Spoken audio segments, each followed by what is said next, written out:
When the blitz is on, you need to protect your most valuable asset. That's why the NFL looks to Cisco Security, powered by AI, to protect their data from cyber attacks. When the game is on the line, the NFL relies on Cisco. 4 quarters and more if need be. Very proud of just the way the guys responded. And saying that, you watch the film and there were definitely still plays that we left out there. At this time, look, Drake is in the NFL concussion protocol, so I'm not going to get too much into that as far as Drake questions.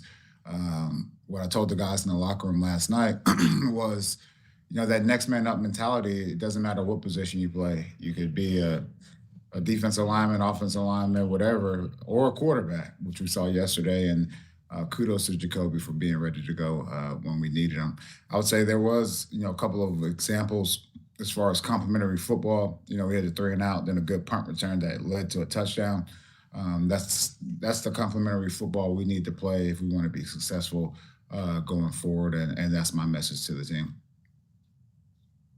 And for questions, we'll start with Doug Kyde, followed by Mark Daniels. Good morning, Jerod. Good morning, Doug. We saw Joshua Uche was inactive in yesterday's game, despite not being on the injury report. Was that related to the NFL trade deadline, related to something else? What led to that decision? It was just a healthy scratch, and we also to put the best team out there that we think gives us the best chance to win. Thank you. Next question, Mark Daniels, followed by Chris Ryan. Hey, Jerod. Good morning. Good morning. Yesterday, it seemed like there were more drops than usual from the receiver group, and a lot of the players admitted that after the game. Just was that a focus thing? What did you see from that group, and what do they need to do here to respond and sort of get over that? They need to get better. I mean, those guys went out there and they were open at times. And when the job of a receiver is to get open and catch the ball, and if you're really good, run with it afterwards. So they definitely have to get better, and they understand that. Thank you. Thanks. Chris Ryan, followed by Dakota Randall. Morning, Jerod. How are you? Good morning, Chris. I want to ask you about the touchdown drive and the execution that you saw on that. Obviously, 12 plays, 70 yards, brings it down to 22 seconds left. Overall on the drive, what stood out to you in watching the film? Just the overall operation. I joked about on that drive before that drive started. Usually, I don't give AVP any timeouts or anything like that going into a game-winning drive, and I thought those guys went out there and executed well. Thanks. Thanks. Dakota Randall, followed by Mike Reese. Hey, Jerod. It looked like Drake. He might have been slow to get up after the hit and was moving slowly between plays. Just wondering, did you see any warning signs from him after the hit? And what was the conversation like with him before he went into the medical tent? I did not. I was surprised when Waylon told me he had to go to the medical tent because he threw a couple of good balls afterwards, and I thought he was still pretty sharp in those regards. But obviously it's above my pay grade as far as like pulling him out of the game and putting him in the protocol. Next question, Mike Reese, followed by Taylor Kyles. Morning, Jerod.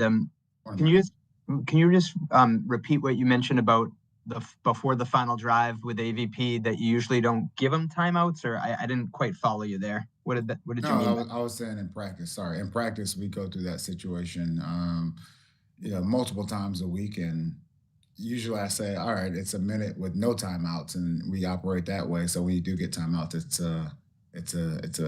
a bonus for them. Gotcha. Thanks for clarifying that. And the touchdown run to win the game. When you went back to watch it, I'm curious what you saw. Yeah, it's the same thing I said last night where, there comes a point in time where everyone knows you're going to run the ball and you got to beat the man across from you. And I've never wavered in saying that Ramondre is one of the best backs in the league, and why not give it to him? We should give it to him in that situation, and the offense capitalized. And then one quick follow-up, just theme-wise on the same topic. You had 7 offensive linemen on the field on that play with Thomas and City as the fullback, right? Yeah. We also saw Lacidus actually on the first play of the game, but he come in and almost like offset there in the backfield. What was the thought process? Obviously, in the last play, you're just power, right? But what was the thought process on using some of the offensive linemen like that? No, I think you bring up a great point. What was perceived, I would say, earlier on as a weakness on this team has now become a strength, and that has been through, Elliott and his team and the acquisition of guys like Lascidas. And look, Lascidas is one of those guys that practices hard. He's a great professional off the field as well, and we felt good putting those guys in to move the offense. To move the defensive lineman, and they did that. Taylor Kyles, followed by Sophie Waller. Coach, thank you for your time.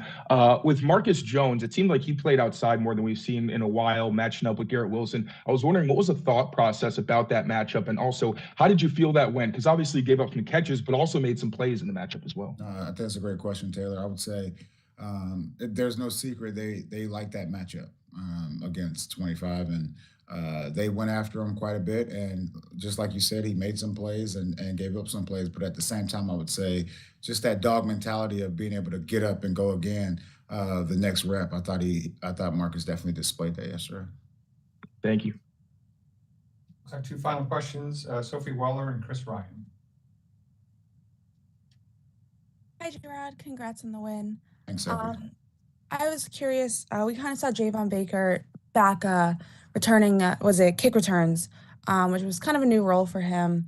What did you see from him there? And how do you feel he's progressing to maybe get some opportunities as well with that wide receiver group in the game? Yeah, he had one opportunity to run back a kick. Obviously, it was disappointing, but it wasn't just him. It was also just the blocking up front. Look, this guy is very explosive with the ball in his hands, and we have to, as coaches, we're in the solution-based business, find ways to get him the ball.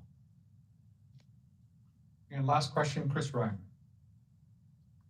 Hey, Jerod, I want to ask you about a couple guys and how they've responded to adversity this year. And Ramondre, obviously, with the game-winning run, and also Jacoby Brissett and how he's handled things. What have you seen from both of those individuals behind the scenes, and how do they kind of set the tone when it comes to what type of sacrifices need to be made? Yeah, I'll start with Ramondre.